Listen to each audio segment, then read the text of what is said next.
வணக்கம் நண்பர்களே. இன்னைக்கு சின்ன மருமகள் சீரியல் பார்த்தீங்கன்னா, சேதுவும் தமிழ்ச்செல்வியும் ஒண்ணா சேர்ந்து வாழ்ந்தா நல்லா இருக்கும் அப்படின்னு நினைக்கிறீங்களா? நம்ம சேனல மறக்காம சப்ஸ்கிரைப் பண்ணுங்க.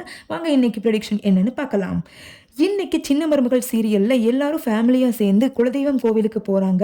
அங்க அழகரும் மீனாட்சி உண்மையான அழகர் மீனாட்சி வேஷம் போட்டு எடுத்துட்டு வர்றாங்க. பார்க்கறதுக்கே கண்கொள்ளா காட்சியா இருக்குதுங்க. மீனாட்சி பார்க்கறக்கு நம்ம மதுரை மீனாட்சி போலவே அவ்வளோ ஒரு அழகா இருக்கிறாங்க. நம்ம அழகரும் நம்ம அழகர் மாதிரியே அவ்வளோ அழகா இருக்கிறாங்க. 2 பெத்தவங்களுக்குமே, அதாவது சேதுவுக்கும் தமிழ்ச்செல்விக்குமே பார்க்கும்போது அவங்கவங்களோட குழந்தைகள் அவ்வளவு அவ்வளவு அழகா கண்ணுக்கு காட்சி தராங்கங்க. நம்ம 2 குழந்தைகளும் ஒண்ணா சேர்ந்து இருந்தா அவ்வளவு நல்லா இருக்குமே அப்படின்னு சொல்லிட்டு வராங்க. நம்ம ராஜாங்கம் மனமே பூரிச்சு போறாருங்க.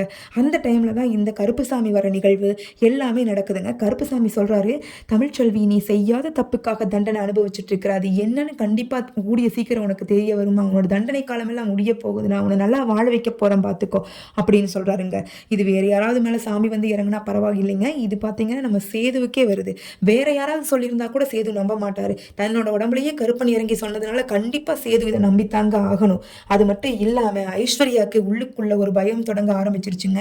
ஈஸ்வர்யாவும் பார்த்தீங்கன்னா இனி கண்டிப்பா அவங்க செஞ்ச தண்டனைகளுக்கான பலனை அனுபவிக்கத்தான் போறாங்க. இனி சேதுவும் தமிழ்ச்செல்வியும் ஒன்னா சேர்ந்து வாழத்தான் போறாங்க. அது கூடிய விரைவில் நடக்க போகுதுங்க. அதை நம்ம கண்ணார பார்க்கத்தான் போறோம். அது மட்டும் இல்லாம நம்ம ராஜாங்கம் பார்த்தீங்கன்னா செய்த தவறுகளை எல்லாம் ஒவ்வொன்றா நினைச்சு பார்க்குறாரு.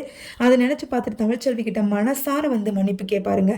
அது மட்டும் இல்லைங்க, இன்னைக்கு நம்ம பாட்டியம்மா பார்த்தீங்கன்னா நம்ம அழகரையும் மீனாட்சியையும் பார்த்து அவ்வளவு ஒரு பூரிப்பாகிறாங்க. கடவுளே கருப்பா, இப்பதான் நீ இவங்களோட வாழ்க்கையில ஒரு நல்ல வழியை காமிச்சிருக்கிறியப்பா. உன்னோட இது யாருனாலையும் திருத்த முடியாத இந்த ஒரு தப்பை பார்த்தீங்கன்னா நீயே உடம்புல ஏறி வந்து இறங்கி ஒரு அருள்வாக்கா சொல்லிட்டேயப்பா சாமி. இனிமேலாவது இந்த பிள்ளையோட வாழ்வு நல்லா மாறணும். என் பேர சேதுவோட வாழ்க்கை வந்து நல்லா மாறணும். அவன் தெரியாத செய்யாத தப்புக்காக தண்டனை அனுபவிச்சுட்டு இருக்கிறான் அப்படின்னு சொல்றாங்க. நம்ம ஐஸ்வர்யா வந்து குரலை மாற்றி பேசினதும், அதுக்கு ஈஸ்வரி சப்போர்ட் பண்ணதும், சித்ரா உடந்தையானதும் எல்லாமே ஒவ்வொன்றா புட்டு புட்டா வைக்க போதுங்க. அது என்னன்னு வரப்போற எபிசோட்களை காத்திருந்து பார்க்கலாம் வாங்க. தேங்க்யூ.